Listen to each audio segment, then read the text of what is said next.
Salut, c'est Hades. Aujourd'hui, on va parler d'un truc assez fou, la backwardation. En ce moment, vous devez certainement entendre ce terme assez régulièrement. Qu'est-ce que c'est? Eh bien, en clair, le prix de l'argent aujourd'hui vaut plus cher que dans le futur. Et quand ça arrive, c'est rarement bon signe. Si vous aimez comprendre ce qu'il se passe vraiment derrière les marchés, eh bien, pensez à vous abonner, à liker la vidéo et à laisser un petit commentaire. Ici, on parle d'économie réelle, de métaux précieux, et surtout de ce moment où le monde du papier commence à perdre pied face au métal. Allez, on entre dans le vif du sujet. Ce n'est plus une rumeur de forum de survivalistes. L'argent disparaît des rayons. C'est un fait économique. L'argent métal se fait rare, dramatiquement rare. À la Port Smith d'Australie, l'une des plus grandes raffineries mondiales, les ventes de pièces ont été suspendues.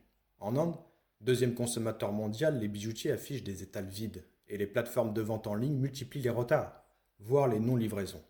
Les importations indiennes se sont effondrées de 42% sur les 8 premiers mois de 2025, et non pas par désintérêt, mais faute de marchandises.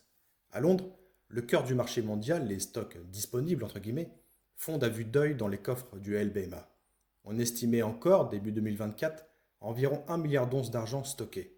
La moitié aurait déjà disparu du circuit. Et l'expression manque d'argent prend soudain un sens littéral. La crise dépasse les frontières, car elle ne naît pas d'un caprice spéculatif, mais d'un manque physique. Il n'y a tout simplement plus assez de métal. Donc, le monde découvre que la matérialité finit toujours par se venger des illusions numériques. Et les marchés clignotent en rouge métallique. Un signe ne trompe pas, la fameuse backwardation. Ce mot barbare décrit un monde à l'envers. Le prix immédiat du métal dépasse celui des contrats à terme.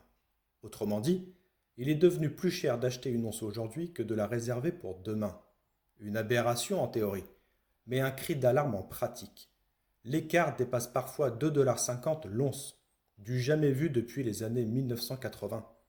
Ce phénomène traduit une chose simple, la peur. Les investisseurs payent une prime pour avoir le métal maintenant, car ils doutent d'en trouver plus tard. Les taux de location de l'argent physique, eux, s'envolent jusqu'à 35-40% par an. C'est comme si emprunter un lingot d'argent coûtait la moitié de sa valeur rien qu'en intérêt. On n'est plus dans de la finance, on est dans la panique organisée. Et cette tension renvoie à un précédent célèbre, l'époque où les frères Hunt avaient tenté de corneriser le marché, avant que le système ne s'écroule sous sa propre avidité. Sauf qu'aujourd'hui, ce n'est pas un complot, ce n'est pas un problème de liquidité, c'est en réalité un problème physique, d'un sous-approvisionnement mondial.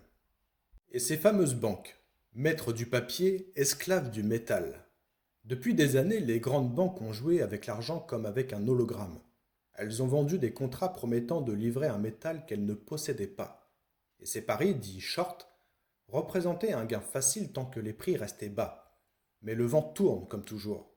Et d'après les estimations du marché, les positions courtes cumulées dépassent 200 millions d'onces, soit un quart de la production minière annuelle. Au COMEX, 900 000 contrats papier équivalent à 4,5 milliards d'onces, presque 5 fois ce que la planète extrait en une seule année. Le ratio entre argent virtuel et argent réel frôle des sommets grotesques. 300 pour 1, parfois plus. Si seulement un quart des détenteurs exigeait la livraison physique, le château de cartes s'effondrerait. On appelle cela un short squeeze, un étranglement brutal des vendeurs à découvert. Et ces banques, jadis reines de ces produits dérivés, pourraient devenir prisonnières de leur propre illusion. Un métal promis 1000 fois, mais livré en une seule fois. Le papier, soudain, se retrouve bien léger face au poids du non tangible. Et pendant ce temps, nous avons toujours une demande industrielle qui dévore le marché.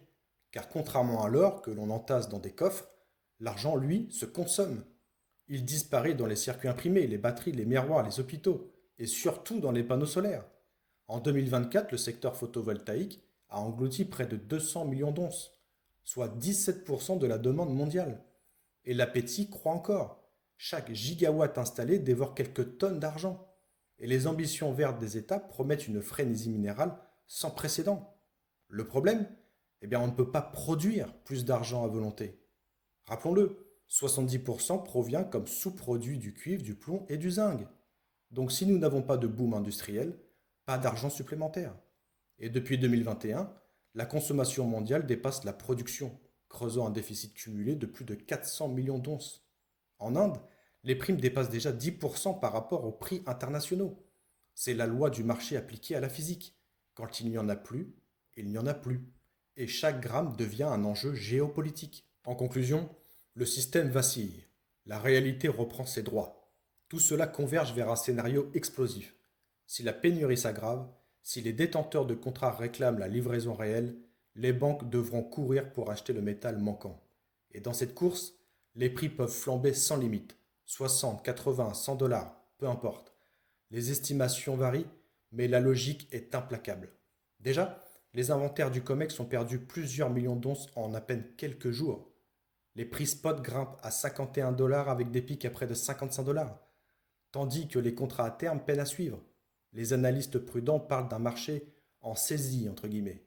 Mais les plus hardis évoquent la fin d'un monde, celui où l'argent n'était qu'un ticket sur un écran. Ce métal, méprisé pendant des décennies, redevient ce qu'il n'aurait jamais dû cesser d'être. Un bien réel, rare et vital. L'argent métal n'est plus un actif d'investissement. C'est un test de vérité. Quand le virtuel s'effrite, il reste le tangible, le physique. Et soudain, tout le système monétaire mondial découvre que, face à cette matière, la promesse ne vaut plus grand-chose.